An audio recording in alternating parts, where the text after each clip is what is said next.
forward to this. Hey, everybody, this is Dr. John back with another episode of the Evolved Caveman podcast. And today, my esteemed guest is Don St. John. And Don's life has been nothing short of miraculous. He suffered abuse, pretty extreme abuse in childhood, violent beatings, and constant verbal abuse.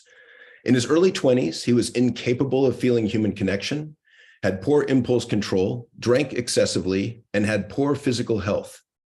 By age 35, he had gone through 3 marriages and 3 divorces. He had very little, if any, sense of connection to his body or to his own emotions. His life trajectory looked bleak indeed. Today, the author of the award-winning book, Healing the Wounds of Childhood, a psychologist's journey and discoveries from wretched beginnings to a thriving life, shares and teaches about the work he has done and how he transformed his life from the inside out. He offers ways for others to do the same, no matter what the age or what the beginnings. Don, welcome. Thanks for being here. Yeah, thank you for having me, John. You summarized those early years of my life quite well. And, my journey began, I was about 20 years old, and I woke up in the back seat of my car, and I was bleeding from my throat. I'd been out drinking all night and hollering and just making a racket and burst of blood vessels. Didn't know what it was until I got to the hospital. And I realized I needed help. So I looked in the yellow pages, found a psychiatrist that worked on Saturday. I was in the Air Force at the time, working Monday through Friday. And that was the beginning. That was the beginning of a journey that's ongoing some 60 years later. Wow, that's amazing. And so that was your bottom. That was your low point. That was the point where you woke up. Yes, that's the point where it began. That was the low point. Clearly I was on a trajectory that would end in early death. And almost did. Had I not altered that trajectory in my 30s, I'd have been dead now, without a doubt. Yeah, I call that a slow suicide. I've had other clients that are alcoholics, for example, or addicts, and I kind of beseech them to stop the slow suicide because I think they don't want to live. They don't want to kill themselves either. Exactly. There wasn't much to live for. Yeah. I was pretty frozen on the inside. I didn't really ever feel a human connection. Didn't even know what it was till years later, well into my 30s before I did. So, yeah, there wasn't much to live for. So, smoking, drinking, not paying attention to anything health related. Yeah, I'd agree with your assessment, John. I've had a lot of younger clients. Sorry to interrupt. I've had a lot of younger clients in late teens, early 20s that don't expect to live past fill in the number 21, 30, and so they're just kind of they have that live fast, die young mentality. Yeah, it's a tragedy. And along with purposeless wandering and kind of an addiction to hedonism, right? They just want it's sex, drugs, rock and roll. Yeah, I think that's because they don't know an alternative. Mm-hmm. I mean, I've come a long way since my early 20s, and my perspective has changed considerably. I'll make an extreme statement. We can unpack it more if you'd like. My childhood was hideous, obviously. Even things you didn't mention, like a very, very difficult birth, like being unwanted at conception. All of that. Yeah, right. Yeah, that's rough. When you hear it, and yet, and this is where I ask you and our listeners to hold both of these statements. It was hideous and it was perfect, because every moment of that childhood preceded and led to this moment that you and I are having here, talking about it all. Yeah, and thank you for saying that, Don. I think it's that to me is a reflection of wisdom. That to me is a reflection of the mature ability to hold competing truths in your head at the same time, which I think is a hallmark of emotional maturity. I completely agree. I call it A-N-D, consciousness. Yeah, I love it. Both. Explain that. Explain that to me. Well, I mean, if you look at my childhood, you could easily conclude that it's hideous. But can you also hold that there was a perfection in it, that it provided me with a path that led to my writing 2 books? You mentioned the first book. The second that just came out a few months ago is Healing the Wounds of Childhood and Culture, an adventure of a lifetime, which is a different perspective here, because let me stay with the and consciousness, because that's the question you asked. When we look at our identity, for example, if we're locked into a specific image of how we're supposed to be, for example, completely monogamous at all times in our thoughts, feelings, and actions, right? Well, then what do we do when we have feelings and thoughts that aren't aligned with that particular image? Okay, what do we do with that? Yeah, suppress it. We feel shame. We feel guilt. Exactly. And we hate ourselves. The stereotype is the preacher who rails against all forms of immorality on Sunday, and then the next Saturday night is caught in a house of ill repute.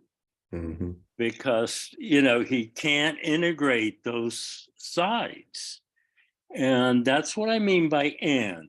I am monogamous. I clearly am. And there's a part of me that doesn't want to be. Mm-hmm. And it's important that I acknowledge that too. And that keeps me out of trouble. Yeah, acknowledge it and accept it. I like to explain that the and philosophy using improv comedy. So I talk about the yes and rather than the yeah but, and explain that the philosophy comes from improv comedy, where if you're doing improv comedy on stage, you take what your fellow actor or comedian has built for you verbally, and you accept it completely and you build upon it. And that's where the humor comes from, is it leads to such absurdities. But the idea is the same in life, that if we can use that to accept life and to build upon what's already present, whether or not, I mean, a lot of times we are resisting what is present. We're arguing against it. I didn't hear the last, was that the dog barking? Sorry, I was muting it because of the dog. Yeah, just the idea that we can, that I think a lot of times we're struggling against what already exists in our present situation. Yeah, we just don't want to accept the present. Yeah, for example, if I have a belief that as a male, I need to be tough all the time, then there's no room to be tender, to be receptive, even to be adaptable.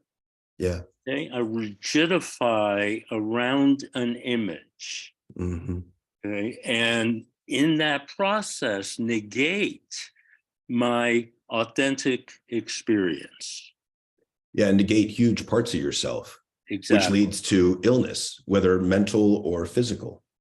Exactly. Or acting out behavior. I suppose we can go a lot of ways with that. Yep. All of the above. Right. So let's talk a little bit about trauma, because your journey was traumatic, and trauma is a vague and overused word, and it's used a lot these days. So how do you define trauma? Well, trauma, originally means wound. And so in my book, I use that generic wound because trauma, first of all, it's ambiguous. People use it as, oh, I had a traumatic day at the office because the coffee machine wasn't working, versus I got hit by a bus.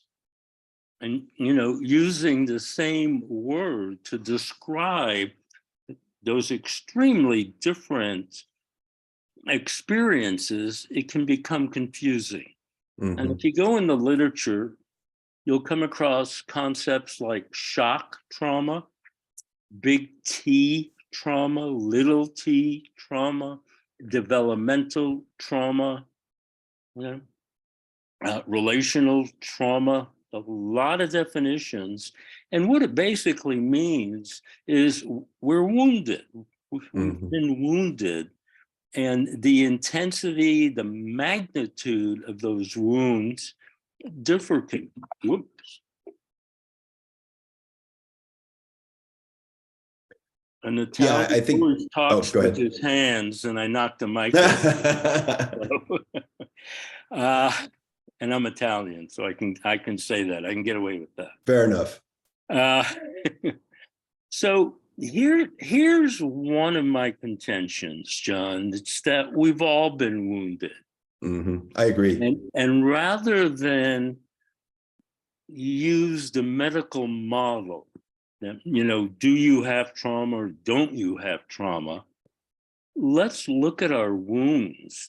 We all have them. And the journey to healing, as far as I'm concerned, is the purpose of life. Yeah. Because I agree. I love that. I love that idea of the purpose of life is growth, evolution, healing. I think that's really true. And in my estimation, I think that just growing up male in this man box culture is traumatic to some degree. Now, I could say the same for females, but I'm more focused on males. So females, forgive me who are listening. But I think just growing up in this culture, we're going to be bullied. We're going to be name called. We're going to be hit. We're going to be put down. We're going to be shamed for feeling human emotions. Yeah, exactly. And more fundamentally, our deep experience, our authentic experience is not appreciated, not supported, punished, either subtly or overtly. So we learn to cut out parts of ourselves. There's this tension between attachment and expression. Yeah, can I read you a quote real quick from Soren Kierkegaard, one of the great philosophers? He said, the most common form of despair is not being who you are. Speaking to that authenticity, right? Or lack of authenticity. Exactly. So when we get cut off from ourselves, it leads to despair. Which most of us do to, if not all of us, John, if not all of us, it's hard not to. Some extent or other. Right. Yeah. Right. I'm sorry, I interrupted. No, go ahead. Okay, well, so how does trauma affect us? How does it impact us? What are the various systems in the body that it speaks to? Might be easier to answer what doesn't it. But let me talk about the ways that are not yet well understood, because obviously it affects our emotions. It affects our capacity to be intimate, to be close, to reveal ourselves deeply to one another, to open our hearts and love. And be loved. And be loved, absolutely. And it affects our brain, it affects our nervous system. What's not understood is that it also affects the very tissues of our body. A metaphor that I've used to convey that idea, John, is if you compare a sponge that's wet, moist, versus a sponge that's completely dried out. Okay? That's Mhm. that's what trauma does. It kind of dries out, it renders the tissues more dense, and to the degree that it interferes with our connection, our conscious connection to those tissues, it affects our sense of ourselves. Mhm. Okay, when we look at, take a male body, okay, you were talking about the wounds to maleness. Well, if you're in touch with those back muscles and shoulder muscles and pelvic muscles, they're strong. Even on a, I'm a kind of thin guy here, but when I'm in touch with those muscles, I feel that. I Mhm. feel my capacity to fight, for example. Okay. But in front here, in the belly and in the heart, although the heart is protected by a rib basket, but those tissues are tender. They're Mhm. really soft and tender and receptive. So if we can be in touch with both sides, for example, it's more Mhm. complex, but Yeah. just to illustrate, we can be in touch with both our strength and our force and our tenderness, our Yeah. And vulnerability. I think that's the goal, right? Is to have access to all sides of yourself, all aspects of your Exactly. psyche. I I agree. And it correlates highly with our connection to our own tissues. Yeah. And I'm in my mind, I'm kind of right now, I'm equating stress and trauma, which aren't they're not quite the same thing. But when you were talking about trauma affecting the physical body, like I know a man in his 50s who is kind of rebelling against his life and has turned to sex, drugs, and rock and roll as a distraction. And someone who knows him quite well was saying he's aged. In 2 years, he's aged noticeably. And I feel like there's a disconnection from meaning and purpose.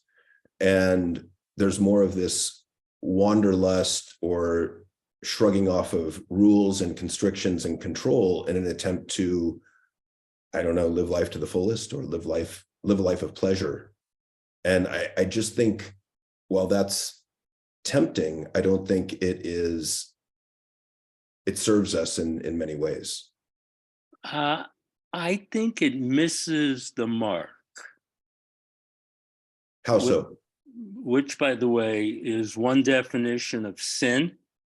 Mm, I don't remember what language or culture that came from, but it misses the mark in the sense that, yeah, one is attempting, this gentleman may be attempting to free himself from the constraints and restrictions and limitations, the wounds of his mhm. childhood and early life. He may be seeking to be free, but turning to sex, drugs, and rock and roll isn't going to get him what he wants. Mhm. My guess is that what he wants is genuine connection.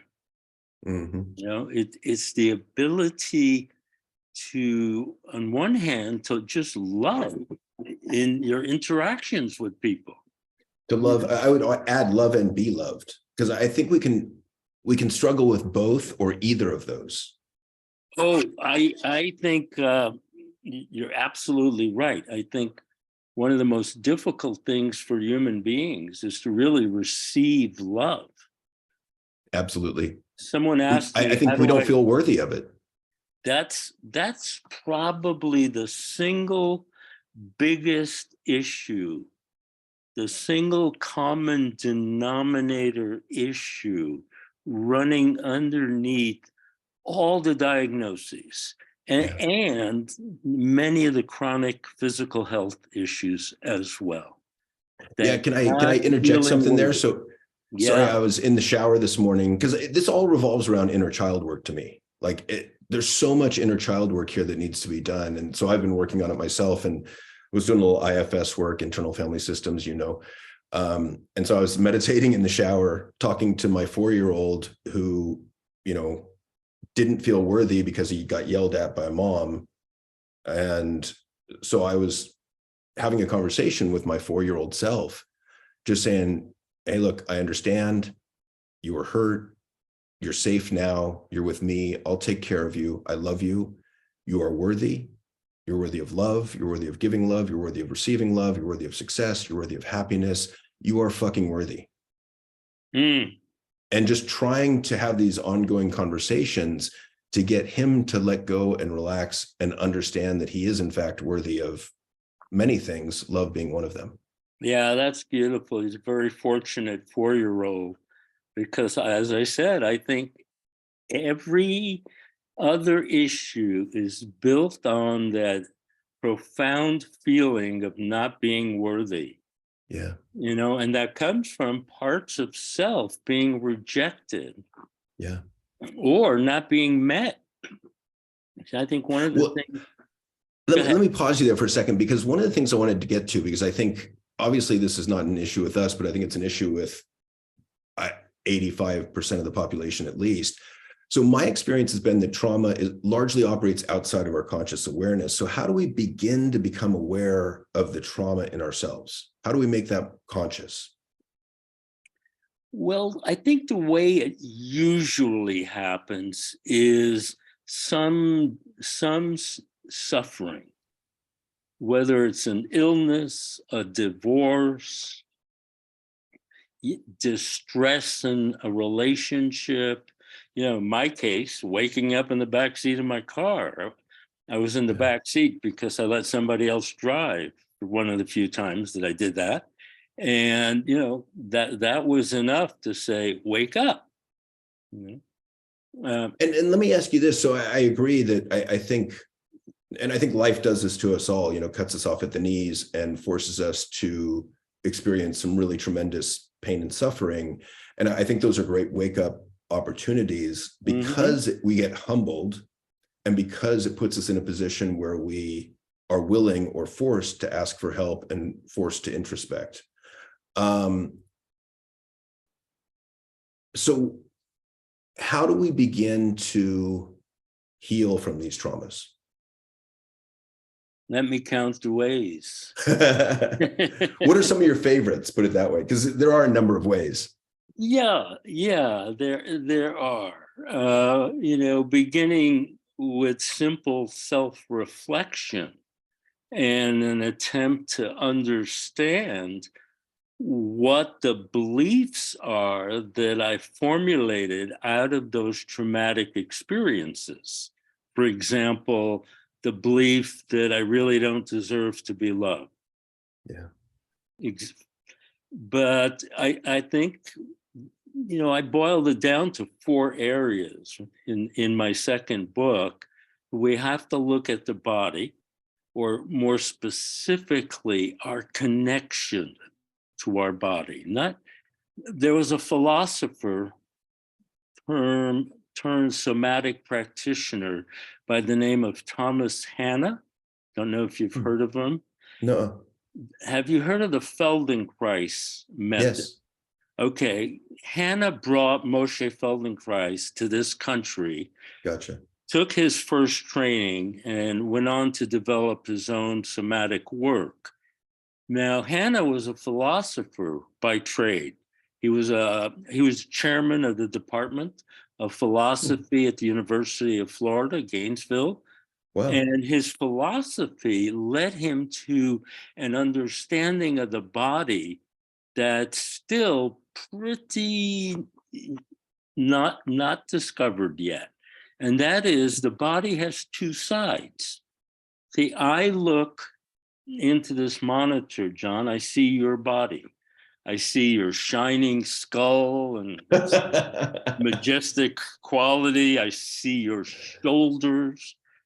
But from the inside, you're not experiencing your shoulder. Okay? We can all see your shoulder. What we can't see, and only you can know, is that sense of connection that you have to those shoulders? How do they feel to you? What information do you receive from those shoulders? And that was Tom's insight, and he coined the word somatic. Hmm. The body is what everybody sees, and we have libraries filled with books about the body.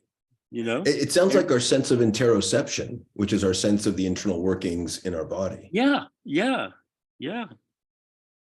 But again, one can explore that for a lifetime and still be discovering more. Yeah. Well, and let me make a comment there, because my experience is that men in general are so focused externally. And I mean, we're looking for external validation as opposed to internal validation, but we're also think that the majority of reality exists outside of ourselves. So we pursue things like fame and wealth and power and prestige, but we're not very good on the whole turning inwards. I think it scares the crap out of us, most of us. Yeah, we don't have too many roadmaps. Or models. Yeah, role models. Yeah, exactly. And, women focus externally as well. They tend to Yes. focus on how their body looks and whether or not they meet, Vogue magazine standards, Yeah. rather than what's it feel like in your pelvis, in your shoulder, what's the connection? Yeah. And let me give you a metaphor that I think helps with this, John. If the body were composed of a million tiny light bulbs, okay, that's your body. How many can you light up? Mm-hmm. Oh, I like that. It's gamifying it. Yeah. Yeah. Think about that. I mean, many of us can light up our heads, we get pretty Oh bright. yeah. And, but can we light up our hearts? Can we light up our hearts and pelvis? And you start thinking about it this way, you begin to realize how important that internal connection is. And that's also a good metaphor for the concept presence. Mm-hmm. Okay? How present can you be? How much of your energy and attention can you direct towards something in front of you at any given moment in time? Yeah, I mean, so at the gym recently, I've been trying to connect with my obliques and get them to work on command and get a better feel for them. Yeah, I've never been connected with them. that's one way The other thing expanding that you're saying is, direct your energy, which makes me think of attention. I was just writing this morning about, how we've got this massive problem with young people hating reading or just having a terrible dislike for reading. And, one of the factors for that is continuous partial attention, I would argue, based on devices and social media, that their attention is so fragmented. They've never trained it to focus on one thing, which may not be, some of the reading may not be that stimulating, might be boring for long periods of time. Mm-hmm. And so they can't really attend to something for any length of time. Yeah. Total tangent there. I apologize. So let me ask you another question. So you've made a connection. Oh, go ahead. Oh, I just wanted to finish answering your previous question about how to go about healing these wounds. And one is, as we're saying, enhancing that connection to your body from the inside, whether you do that at the gym, whether you do it through yoga. There's a system called Continuum. It's a meditation movement system that's brilliant. Whether you do it through Feldenkrais, so many ways, but with the intention of strengthening that connection. The second is relationship. And for most people, it's going to mean a good psychotherapeutic relationship, not one that's focused on getting rid of the symptoms, but one that's focused on, deepening relationship. Because a person comes to psychotherapy, generally, they're not able of having a good intimate relationship. So the job of the therapist is to have a good relationship with somebody who doesn't know how to have a good relationship. And I think that can be very, very helpful, very important. And And when you said, oh, go ahead. the third is, relational education. How to be in a relationship, how to be present, how to bring yourself authentically into the relationship and allow the other person to do the same.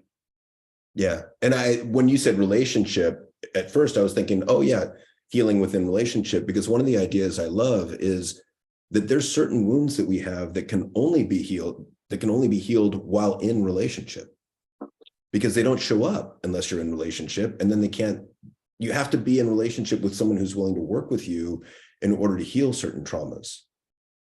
I Like totally a fear of agree. abandonment, for example. Sure, which is, it's huge, Or fear of betrayal. also huge. Fear of being suffocated. Yeah. Fear of being controlled, sexual insecurities, all sorts of things. Exactly. That can be healed only in relationship. Yeah. So thank you for going back and finishing that. Sure. My continuous partial attention took us away from that. Mm-hmm. There's one more, Okay. spirituality. Yeah. Don't know how much you want to get into that or not, but you had another question. So, Well, the older I get, the more I've been interested and open to spirituality. So I just think it's interesting, because also, as being taught at Cal as a quote unquote scientist, there's not really much about spirituality. And up until, I don't know, I would say 30 years ago, it was looked down upon to even believe in a higher power as a researcher or scientist. Again, going back to the beginning of our conversation, that I think it's emotional maturity, psychological maturity, to be able to hold competing and opposite and contradictory views in your mind about yourself at the same time. So for example, I'm a scientist that values empirical data and research. And as such, I don't believe in God, because there can't be empirical proof of God. And yet at the same time, I choose to believe in God because I find it emotionally comforting, and it helps me to deal with the anxiety around my own death. yeah.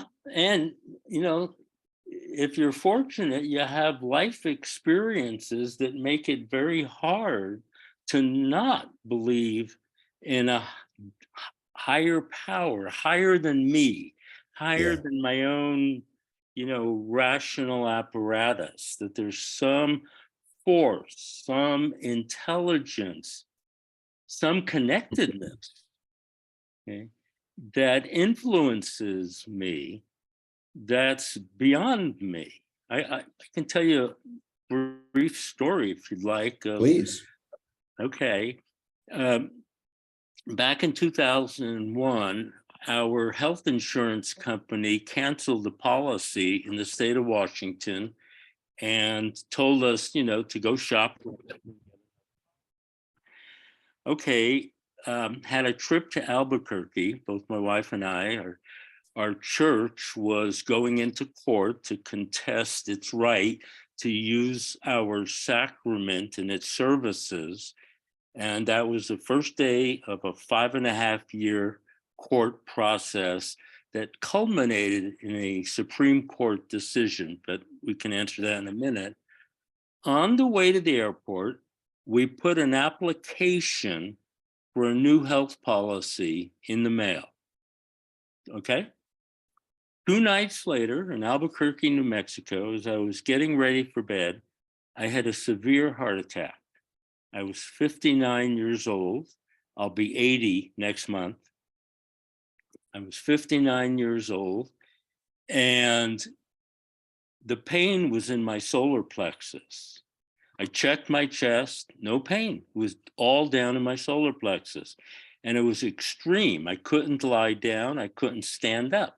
I was just at 90 degrees for about 45 minutes of intense pain and sweat. It finally went away the next day, got up, went back to the courthouse, and after the third day, went home. A month later, I went to a doctor and I convinced him to look in my abdomen because I was convinced that that's what we were dealing with. 3 months passed before I saw a cardiologist. And when he looked in there, he couldn't believe it because he didn't think there was anything wrong with my heart because I appeared kind of normal. Kind of. I like the kind of. Yeah. And he found that I had a pretty serious heart attack. My left ventricle was hardly functioning. 3 coronary arteries were mostly down, and there was a blood clot loitering in the left ventricle. And I'm still walking Wow. around. Yeah, right? Did not die. Okay, I'm going to make this as succinct as I possibly can. He diagnosed the apex of the heart as being gone, and much of the left ventricle, maybe not. It turned out that it was hibernating and returned after the surgery. The surgery was a rather cool experience. I mean, it was amazing. It really was. 3 months later, the apex of the heart was normal. He could not believe it. He got me back in for another test. He said that cannot happen. He doesn't make mistakes like that. Yeah. So that kind of thing, including the insurance, they covered an $80,000 surgery because I put it in the mail 2 days before. Could have easily waited. I mean, when you get a series of experiences like that, John, it's hard to say that there's something else going on here. Mm-hmm. Yeah, that's a wild story. Yeah. I'm sorry that happened and glad that you survived it. That's scary as hell. Me too. You reminded me. So tell me a little bit about your church and the sacrament that you consider holy. Yeah, it's a church that began in Brazil. It's both Christian and indigenous. Technically it's called a syncretic religion that combines various elements. Our sacrament is what you generically call ayahuasca. And I've been participating now for 28 years. We have a group here where I live in Salt Lake City. We went all the way to the Supreme Court, to 4 different courtrooms. We won in every one. The Supreme Court's decision was unanimous back in 2006.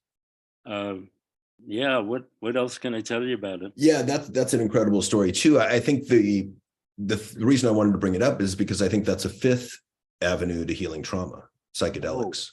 Oh, absolutely. And not anyone that's listening, don't just go and like take psilocybin on your own, but there's a process, there's a ritual.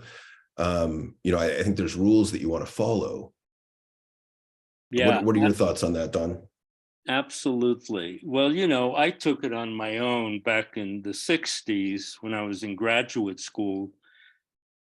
And the first time I did, I realized that my very rigid secular view of reality needed some tweaking. It opened me up to possibilities that I otherwise would not have opened to. But I completely agree. I don't think young people in particular should be playing around with psychedelics. I think they require a whole lot of consciousness, either in a spiritual setting or a psychotherapeutic setting. But I think they're very powerful. And John, I think it's the wave of the future. I do too. I mean, I had an experience back in college with psilocybin where I came away and it stayed with me ever since, just a visceral understanding of the interconnectedness of all things. Well, that's a huge understanding that I am extremely grateful for, because it's shaped everything since. That's profound. It's profound. Once you have an experience like that, it's hard to feel like an isolated, separate object in the world of other objects, as kind of described in a Newtonian physics, right? Yeah. Well, and I think that's one of the biggest problems with depression is when depressed, we feel like we are absolutely alone and cut off from every other living being on the planet. Yeah, or said it another way, when we feel cut off and isolated from everyone else on the planet, we feel depressed. Yeah. Or alone, or both. Yeah, exactly. Yeah. So So in yeah. a sense, depression is a reflection, a manifestation of a lack of connection. Mm-hmm.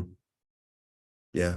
Yeah. So thank you for sharing that about your church. I think it's just a Sure. fascinating story. And as you said, I do think psychedelics are the future in terms of, and I've just heard it repeatedly, that psychiatry doesn't have a tool as powerful in its toolbox as some of these psychedelics. Oh, MDMA, psilocybin, ayahuasca, and they're even looking at acid and ketamine. yeah. So I'm pretty excited about the possibilities that those present. Yeah, me too. Okay, so here's the question that I wanted to ask a little bit ago, but you rightfully reminded me that you weren't finished with the question I'd already asked. Thank you. So how are vibrant health, high quality, intimate relationships, and a good relationship with your body all interrelated? Mm, that sounds like one of those graduate school essay questions. Yes, it does. But I figured you were just the person to come to for an answer. That you write on your comprehensive exam, and you take about 2 hours, and you organize it.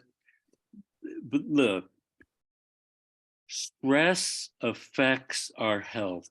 The evidence is now conclusive. Intimacy is a human need. Interpersonal nourishment is essential to our sense of well-being. If if if that isn't present, if we're not receiving, giving that nourishment, it in and of itself is a source of strength, which in turn, okay, affects our nervous system, it affects our hormonal system and our health. Our connection to our body.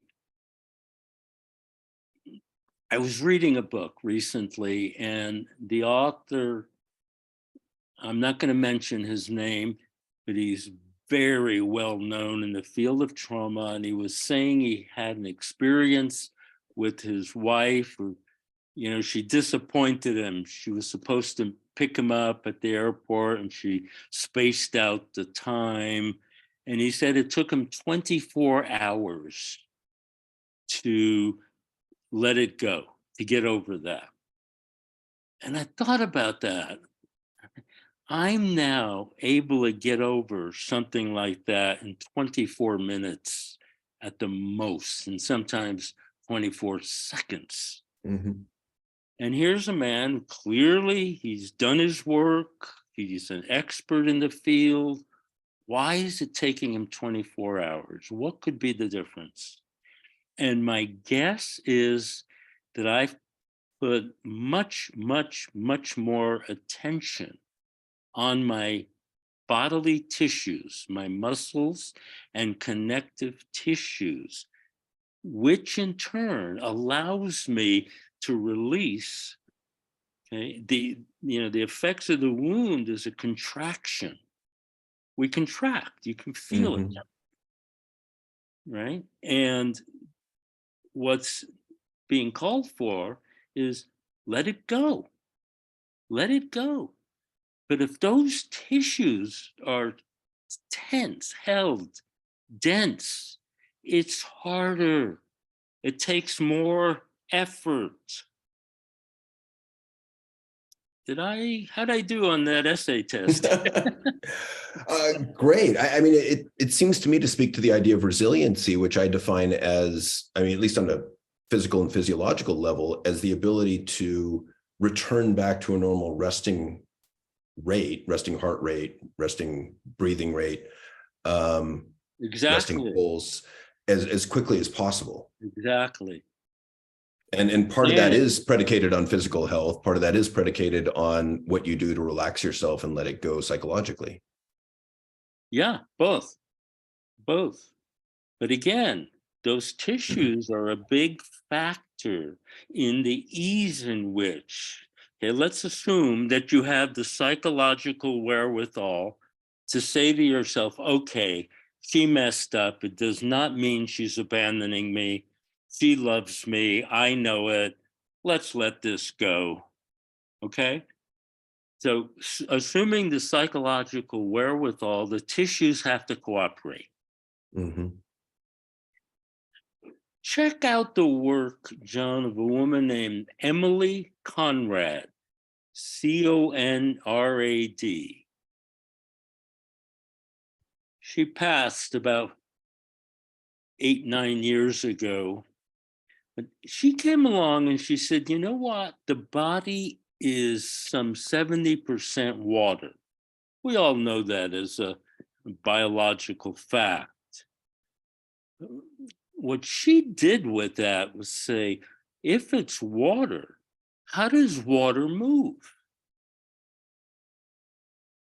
And spent a lifetime developing both within herself and teaching how we could actually link our consciousness to that deep level of our body and become fluid, internally fluid. Huh. Did you ever see the movie What the Bleep Do We Know? No, I don't It think was so. probably, it's kind of a documentary. It's part fiction, fantastic movie. It's probably 20 or 30 years old, but it has to do with quantum physics and, you know, emotion, molecules of emotion, Candace Pert, and I think Joe Dispenza's in it. But there was work by a Japanese researcher, and I can't remember his name, but he was looking at how our thoughts can affect the molecules of water. Yeah, And so Emoto, I think his name was. is that Emoto? I think so. I know who you're talking about. Okay, but I mean, I'm just picturing the different at a molecular level, what the water looked like after, you know, a monk or a priest had blessed the water for 10 minutes versus someone thinking hate towards the water versus someone thinking love towards the water. And it makes me wonder, you know, wow, what tremendous impact our own thoughts would have on the water molecules in our own body. Yeah, you remember our little exchange on LinkedIn Mm-hmm. about swearing? And Yes. that's what I was thinking about.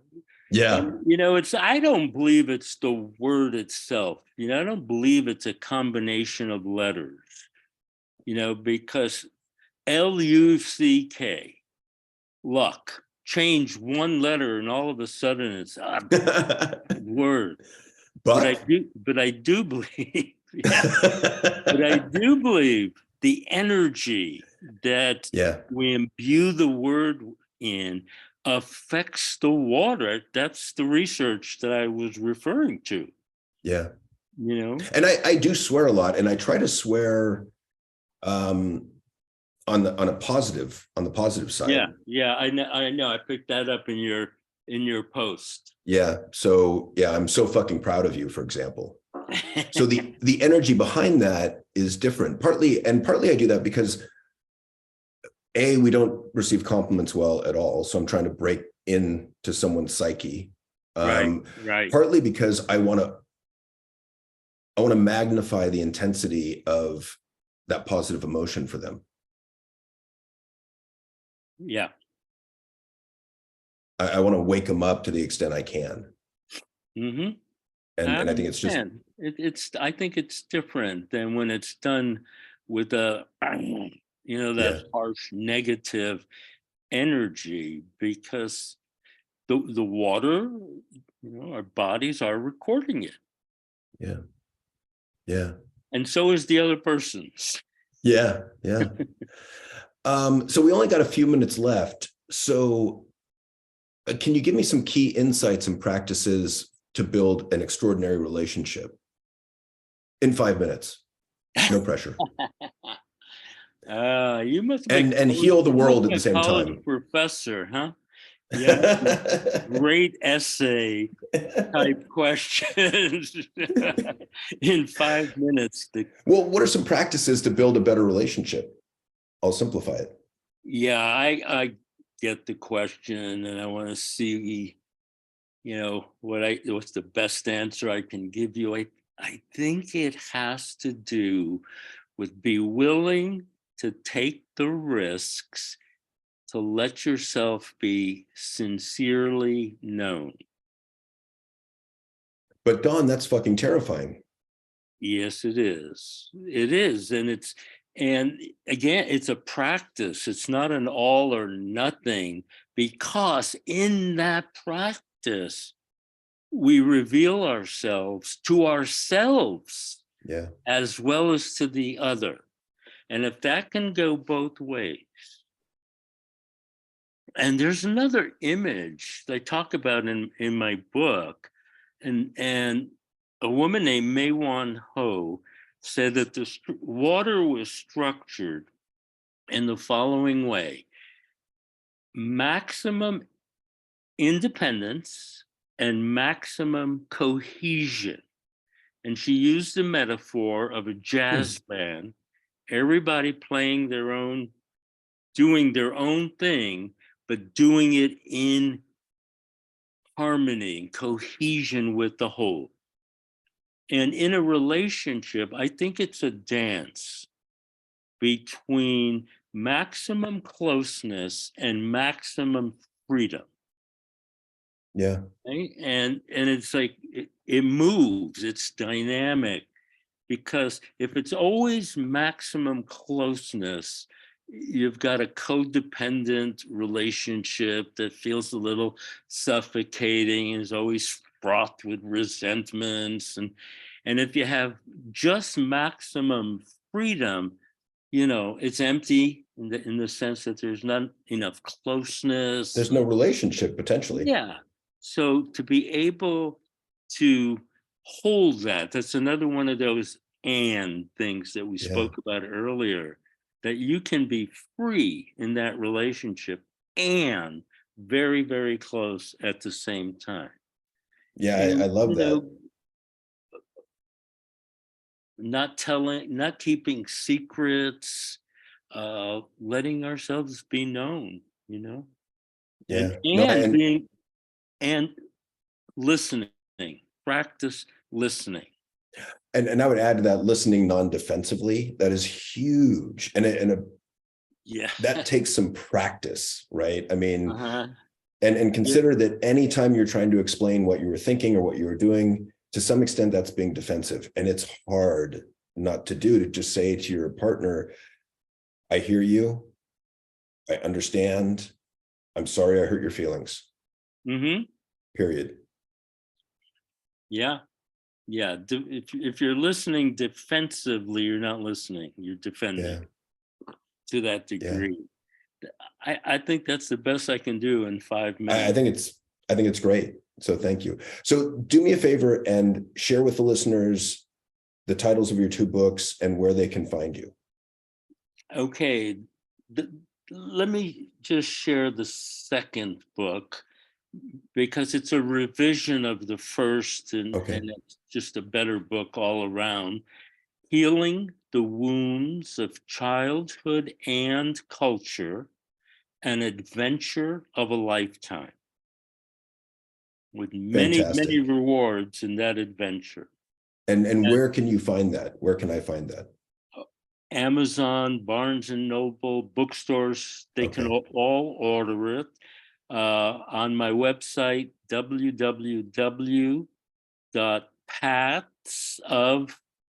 www.pathsofconnection.com. Pathsofconnection.com. Yes. Okay, fantastic. Well, thank you so much for joining me today, Don. This was fantastic. I truly It's my enjoyed it. pleasure. Totally. I really enjoyed talking to you. It's yeah. And that is it for this episode of The Evolved Caveman. If you liked this episode, please be sure to like, rate, review, and share. And if you didn't like it, you don't have to do a damn thing. Thanks so much. I'll see you next time.